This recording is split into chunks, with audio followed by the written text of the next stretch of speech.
Well, hey, this is Cabin Conversations, a weekly podcast here at Woodlands Church. I'm Dave Bonison here with Whitney Swenson. Hey, Whitney. Hi, Dave. We're in a new location. We have a brand new setup. New spanking new setup. So the people came in and they helped. I think there was a little snack, a little food activity that went on earlier here, but that's okay. We can nibble if we need to. Our guest this week is Gabby Allard. Hey, Gabby. Hi, guys. You don't know where the food came from, huh? No idea. No idea. Youth never uses food. You want to give a little snippet into what was happening here? Because that's super exciting. It's super fun. Yeah, we had a group filming a video for Christmas Coffee House, which is happening tomorrow, which is kind of our youth Christmas celebration. So on Wednesday. It's fun. Yes, yeah. And they were filming an episode of Hot Ones. So they brought in some very, very spicy wings and ate them and asked and answered questions and struggled through it.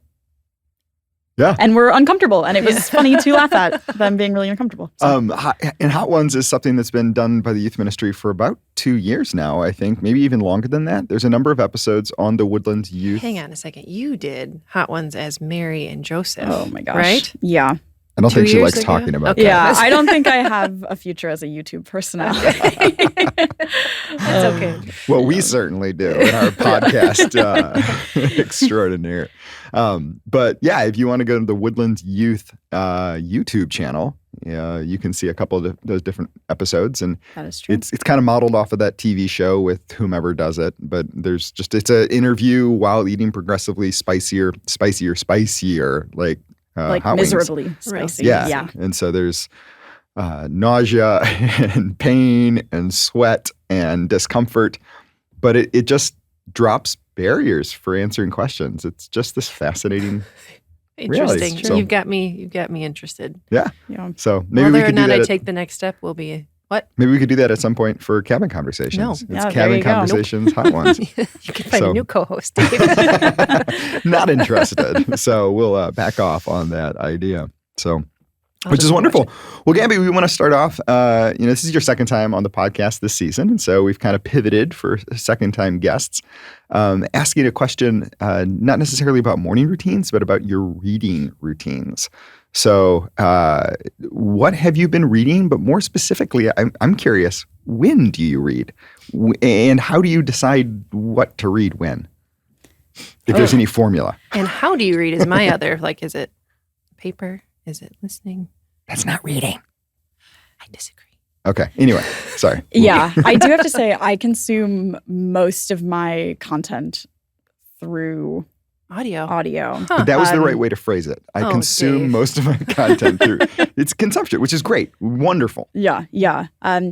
One book that I'm reading right now is 3 Big Questions that change. It's either shape or change every teenager. So walking through, they spell out 3 main questions that teenagers are asking themselves kind of during that developmental stage. And it's, who am I? So identity. Where do I fit? Belonging. And then what am I made for? So purpose. Yeah. And it just kind of walks through those 3 questions. And they use interviews with real students that they have contact with, and kind of anecdotal experiences from their lives, and then also connect that with the gospel and how Jesus ultimately provides the best and most satisfying answers to those questions. And they work through helpful ways to connect teenagers to those answers in ways that are relevant to the questions that they're asking. That's awesome. That's been really good. How do I read and when? Yeah, when? Is it in the evening? Is it in the morning? Is it during the work day? Usually in the morning, but really whenever I just get bored of whatever else I'm doing, I feel is when it's okay, sure. Well, let's change it up then and pull out a book instead. So it's more in the margin or in the spaces of times. Yeah, it's not you set aside, it's this is my reading hour that you jealously guard or something like that. No. I get fairly antsy if I'm doing any one thing for too long. So I feel I need to shake things up a little bit. So I pretty naturally am I'm kind of bored of doing this thing that I've been doing for an hour now. So let's do something else. Do you listen to audiobooks or podcasts or things while doing other activities? Yes. Okay. Yes. So it's kind of like a background, foreground situation, Yep. like multitask. Doing the dishes. We don't have a dishwasher, so I spend a lot of time doing the dishes and listening to podcasts. You and Elijah are the dishwashers. Yes. So as it goes. Very much so. Yeah. That's awesome. Do you listen to, do you have multiple books going at one time, or is that like this, you have one book, you soak in that, and then you put it away? I don't do you good if finish I all try your to books? do multiple books at once. It's too much, too many different things happening in my brain then. So I just have that one book right now. But I'm always listening to different podcasts. Sure. Love the Bible Project. I'm always listening to their podcast. And yeah. And then lots of just like silly, not theological podcasts. Sure. too. So instead of having like a story you're reading that's just a fun, like historical fiction or something, you're listening to a story via a podcast, maybe. Yep. So instead of multiple books, you have just different content. Yeah. So I'm curious. Another follow-up question about reading. You're clearly reading 3 big questions that change every teenager because of your job. Yeah. If you weren't in the role that you are with the youth, you probably wouldn't be reading that. What would you be reading outside of like a work-related book? This is such an interesting question because I feel like I was a really big reader as a teenager and then just kind of lost it as an adult. And I feel like I don't read anything just for like silly fun. I bought one book when I was on vacation once, and it was like a crime thriller kind of like mystery book. And I read that, and that was fun. But in general, I don't really feel like I read for fun a lot anymore, which is kind of sad because I loved doing that as a kid. But I remember this season in my life where it was right after college and early married, and I was just getting into my ministry life where I was consuming a ton of youth ministry at that time and just discipleship stuff. And I found my reading trickling significantly. And I was reflecting like, what happened? I used to read a ton and now I don't read a ton. And then I found, fiction genres that I really, really enjoy. And I'm like, oh my goodness, books are fun. Yeah. I forgot that books were fun. Books became more task-oriented. Not that there's not a huge place for, and now I'm on the other side where I'm like, I have to actually read some content to like sharpen myself and develop myself because I'm spending a fair amount of time just escaping into different worlds. Not in a bad way, but just like. But it could. Yeah, it very well could be unhealthy. So. That's a journey that I know that I've gone through with books, where I just started asking, like, when did books become? I had a very similar experience of like doing so much for work and then feeling like work is dripping into every piece of it. And it is like in ministry, that is kind of what life is, right? Like you're as a Christ follower, it doesn't end when you leave work. It's you want to be formed in Him in all ways in all of your life. So it's a natural thing. But I remember also like taking a nosedive. Like I'm not sure how many books I read this year. And so having to get back into something fun. But then now you have to balance like multiple different stories or like multiple times to read or there is like more of a guarding of at nighttime. What am I going to sleep with? And what am I reading other things? So I found that there's 3 main categories for books that I read.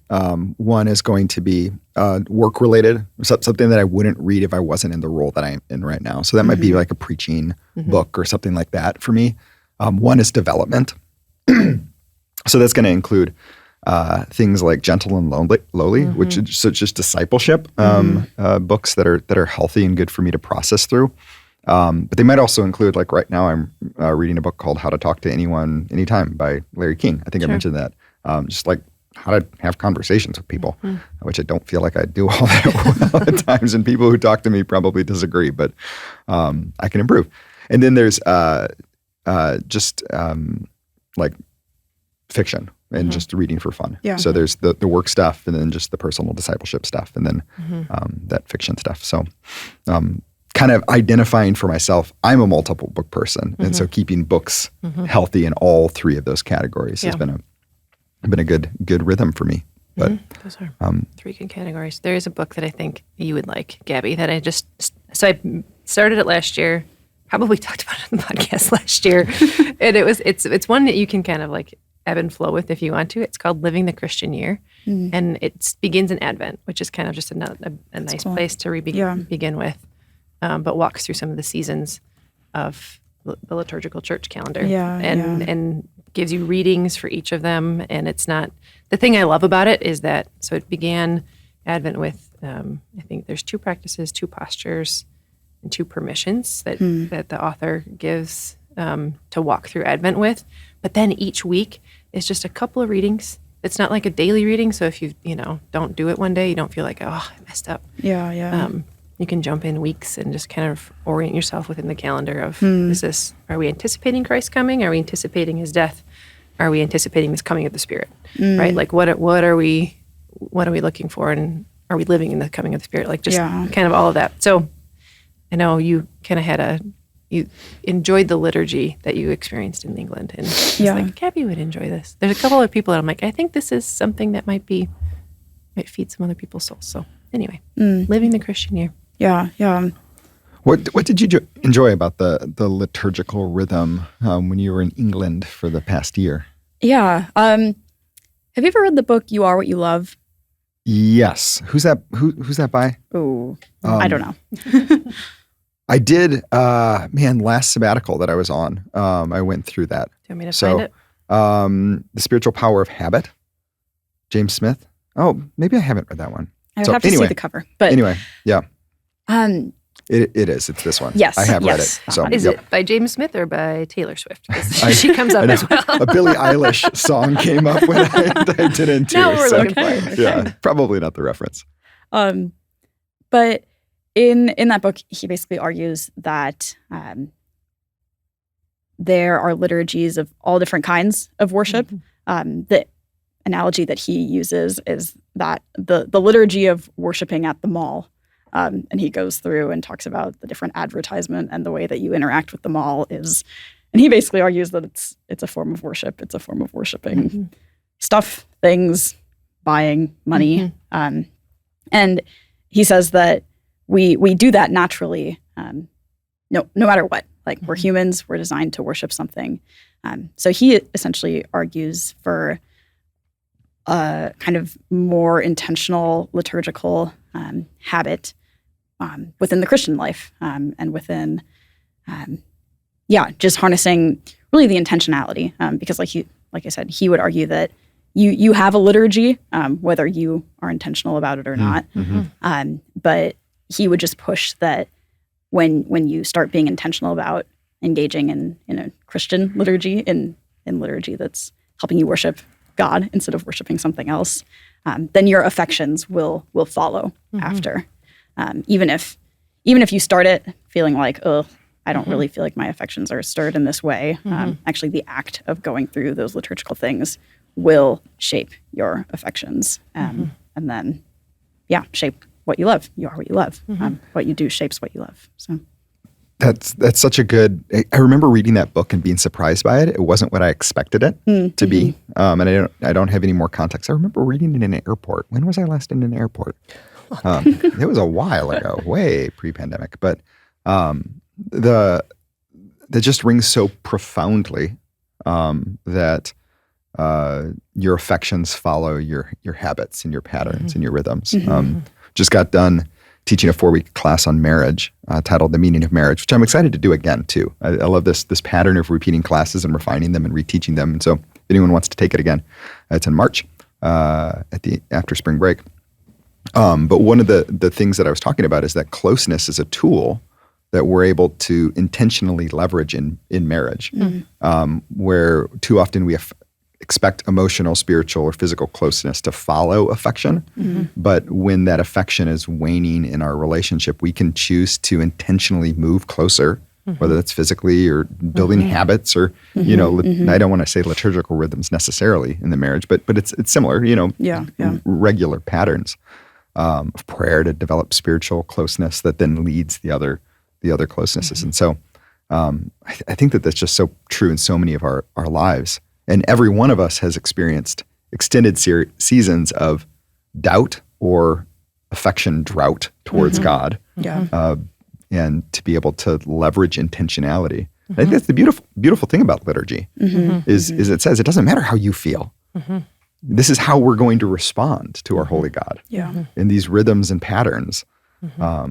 And so much of I think the Western church the evangelical church over the last 15, 20, 30, 40 years has been shaped by feelings, which don't change God whatsoever. Right. So there's a formation that happens within the liturgies you practice, right? And that's kind of coming back to what your book was. So there's 2 books that I've read. Habits of the Household just recently, and then Liturgy of the Ordinary by Tish Warner. Is that the peanut butter and jelly Peanut cover? butter and jelly, green peanut. Yeah. The green color with peanut butter and jelly in the front. I'm reading that right now. It's so good. Like so I think so we're talking about there's church liturgical rhythms. These 2 books talk about like capturing moments within your regular ordinary day and awakening to the presence of God in them. Essentially, like I think it's in Habits of Household. Okay, so Justin Earley, I think he came to the Parent Summit, right, Dave? Yep, that's how he got on a lot of our radars. Yeah. Okay. So following him on Instagram stresses me out. I feel like I'm not doing anything right. So I was a little hesitant to pick up the book and read it. I read it for a book club, and so I was like, just kind of dragging my feet doing that, and then finally picked it. I'm like, oh, this is actually quite good. This is, I think you need to go into it like he's in a different stage of parenting than I am, and that's okay. It's good, but it's like this capturing these moments that are actually really profound. And the first one was waking, and that's just the kind of one I've been stuck on. Is like the fact that you lay prone for 6 to 8 hours, completely like you just exposed, really. Like anything could happen to you. You're unconscious essentially, and then God wakes you up. Yeah. Or your alarm wakes you up, but God does, right? And then to actually wake up to his presence and not just like your to-do list or whatever is on your phone or whatever is on your calendar or whatever, like feeling of rush to get out the door. It's just waking to the presence of God is one of those like that could change the whole rest of your day. Yeah. How do you capture that moment and awaken to the presence of God in it? So I think he just does that well throughout Habits of Household of capturing different moments of getting out the door, of bedtime, of dinner conversations.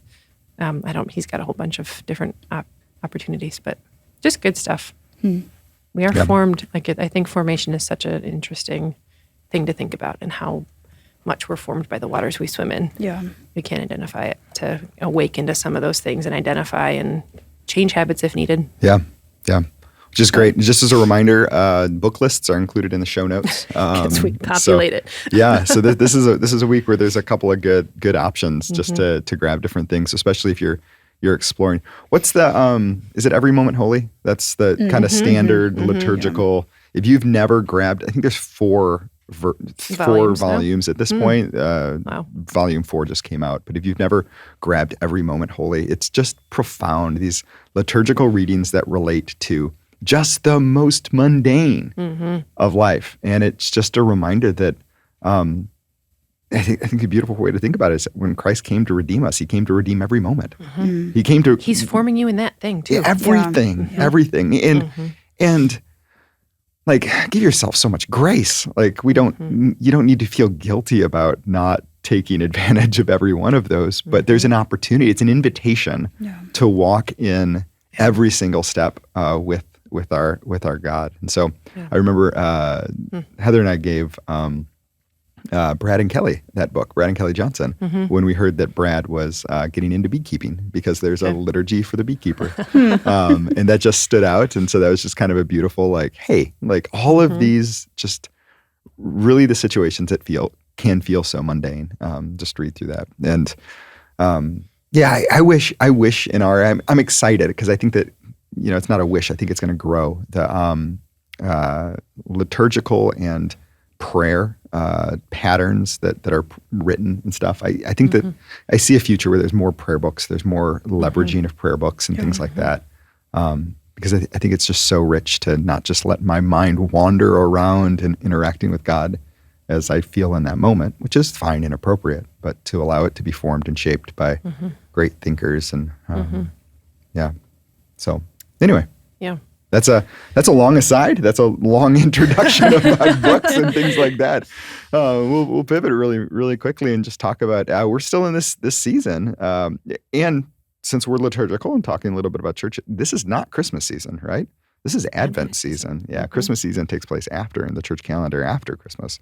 So, but in this Advent season leading up to Christmas, which is just less than 2 weeks away. Absolutely wild. It comes up so quick and then it disappears, and just as quickly. Very, very sad.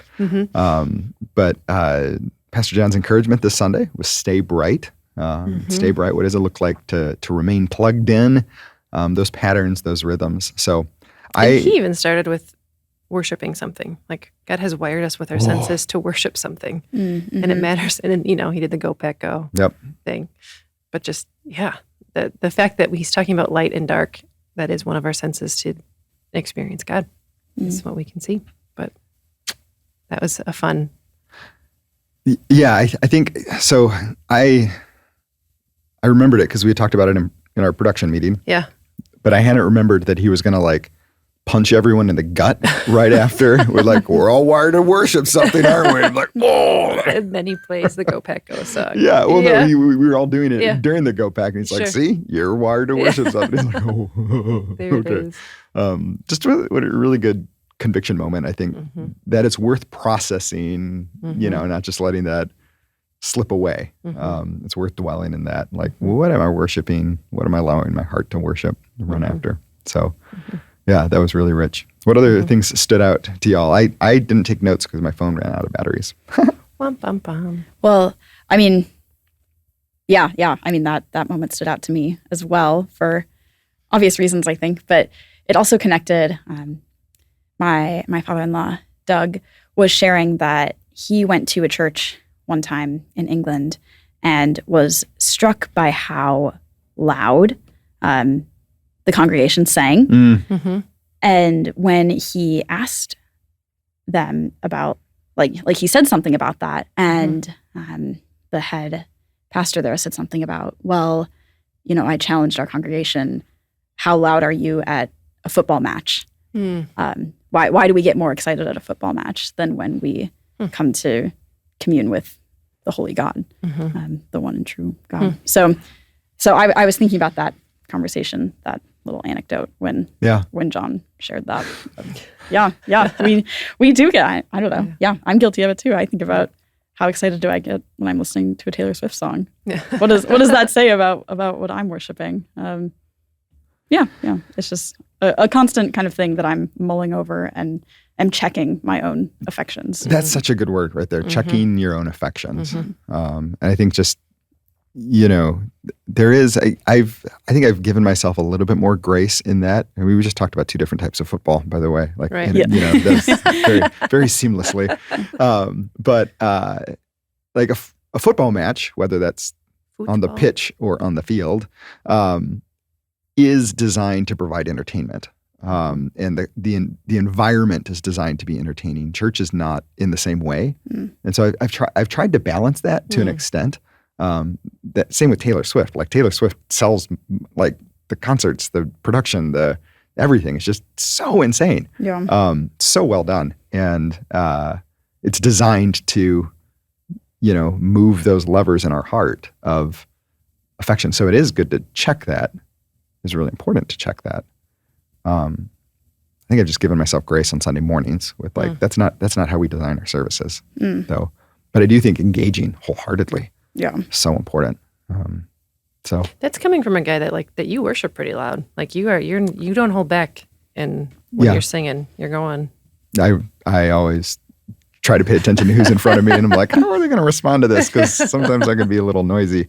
I don't know if I sing on key either. I think I do. I think you've shared the story before about being next to a mentor of some kind who my was youth leader, off key but sang with his whole heart, and you're like, that's it. I don't have to sound pretty. Yep.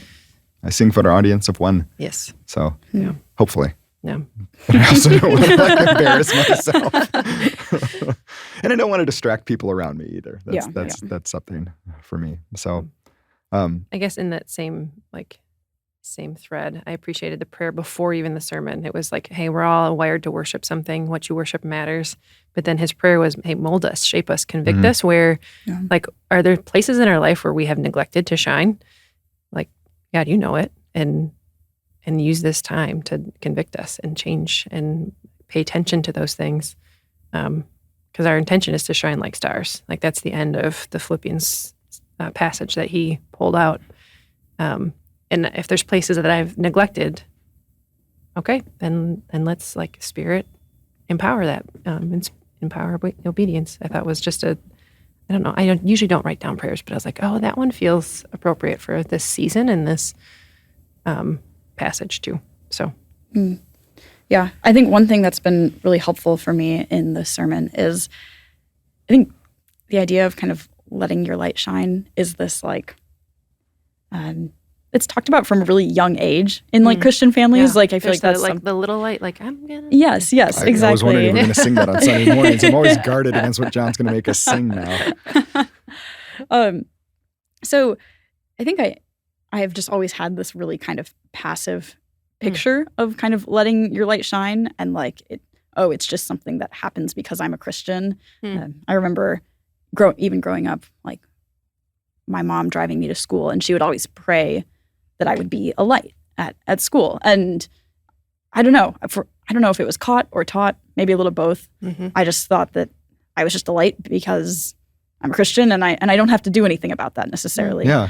And it's true that we are light in a dark world because we are believers, but there's also an active piece in that, and we get to play an active part in overcoming the darkness by what we choose to engage with and how we choose to live in line with how we're called to live. And yeah, I think John did a really good job of kind of walking us through that passage in Philippians, and looking to where we get the source of power to do that.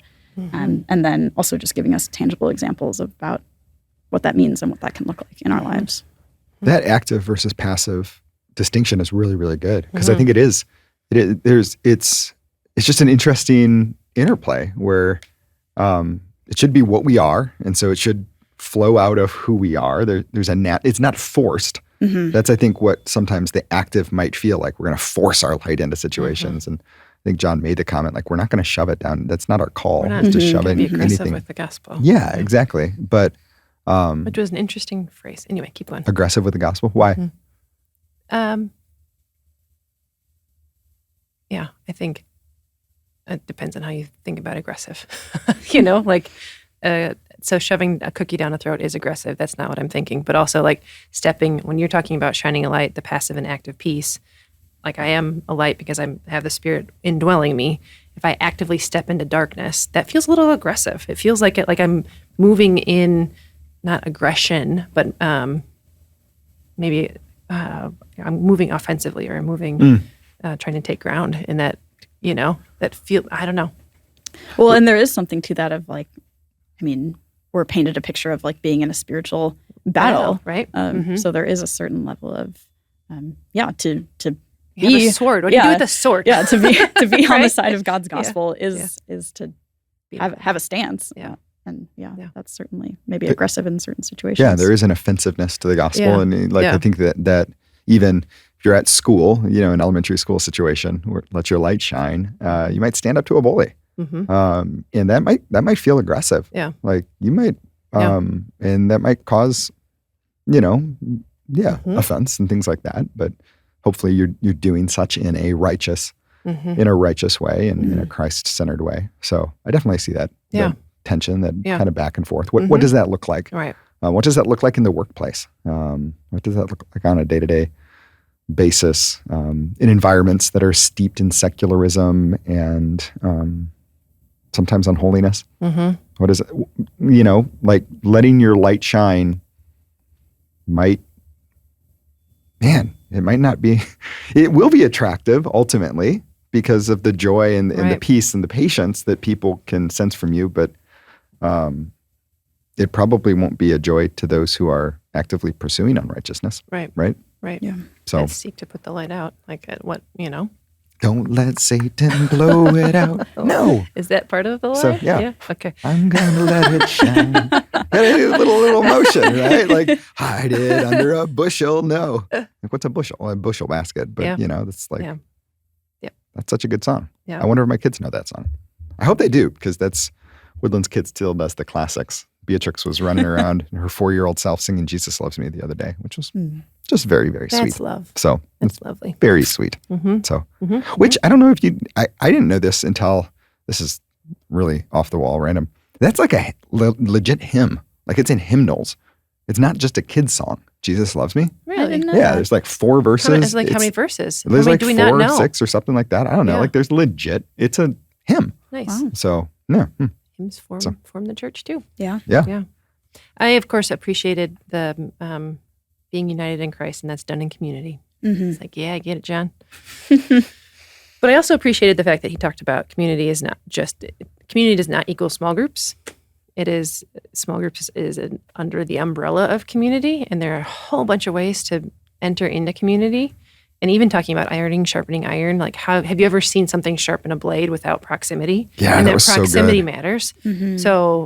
So yeah, one of our best tools at Woodlands is small groups to get into community. That is one of the best ways that we can call people to be Christ-centered in community and faithfully following Jesus. But it's not the only way. Mm. And proximity to other believers so that you're being sharpened is, what an important part of walking with him, right?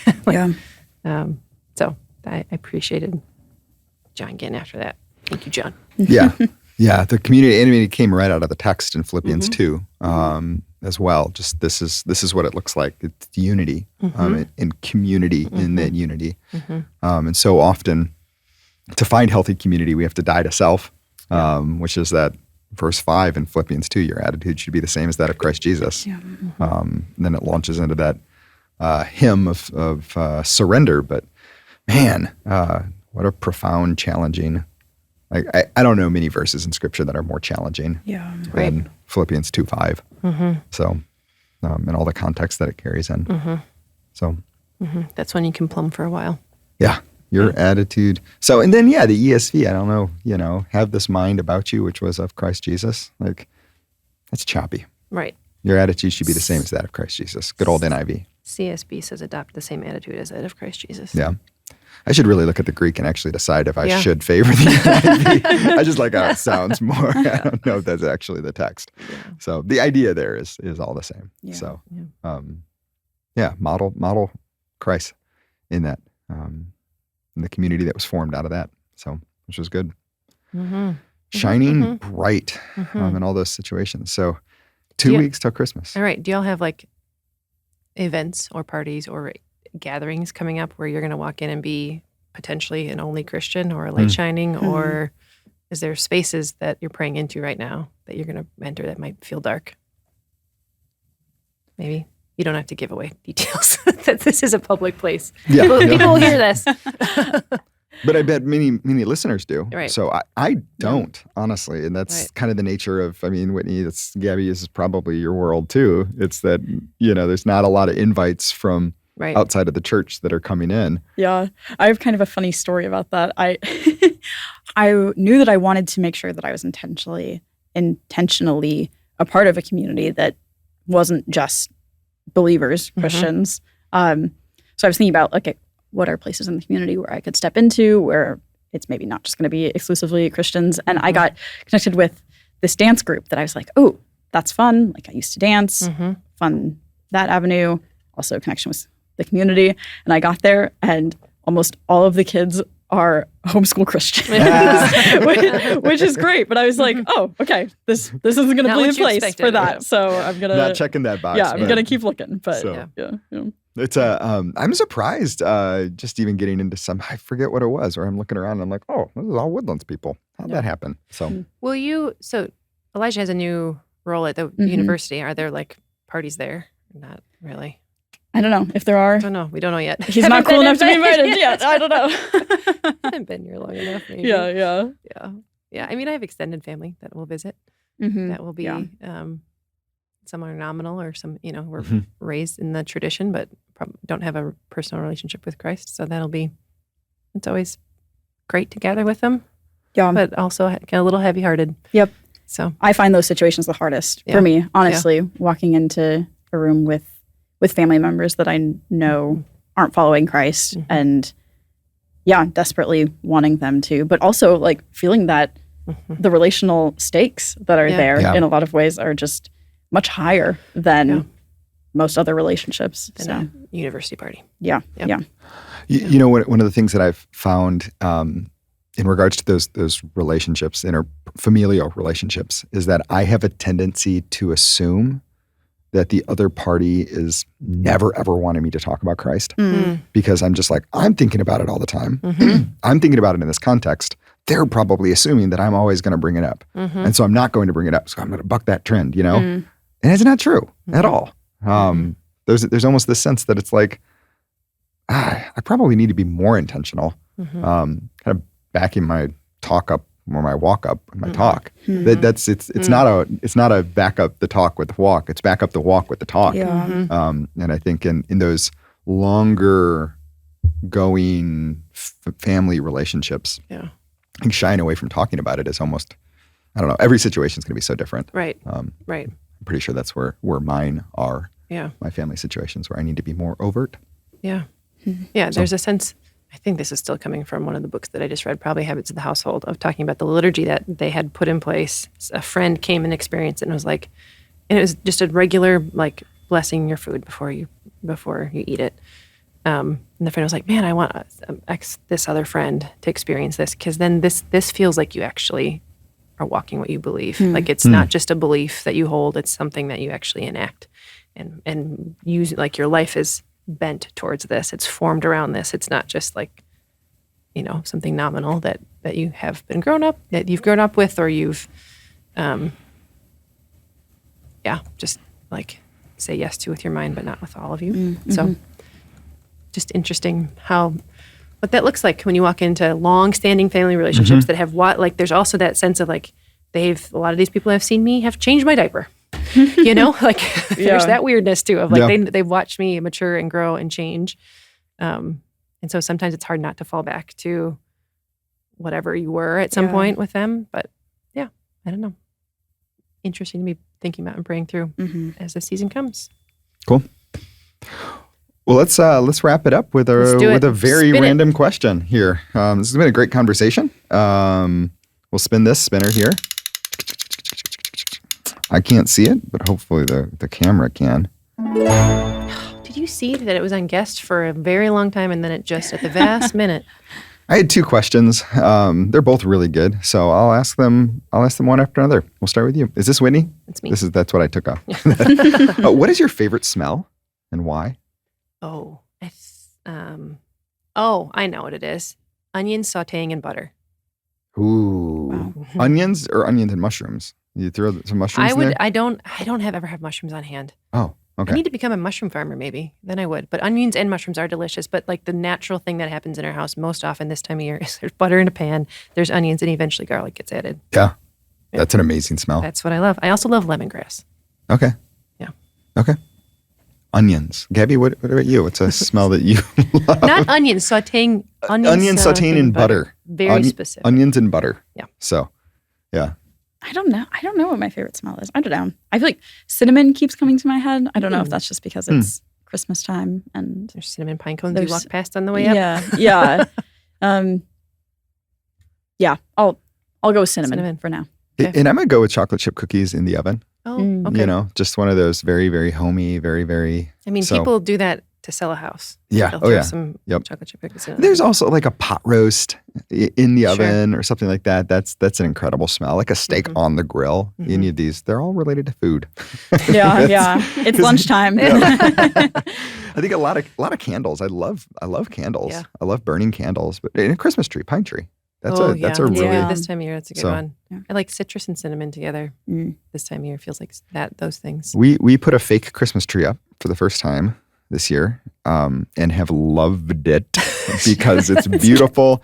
One of the long-standing traditions in my household that drives everybody crazy is that I am very picky about Christmas trees. I just want the right tree, and I'm willing to spend the time that none of my family is willing to spend looking at these trees and making decisions. And we usually go back to like one of the first 2 that we looked at, but they're like, Dad, so this year we got a fake one, but then we went from Lowe's. You can get these little, like, they're called senticles. They're like icicle or sensicles, I think.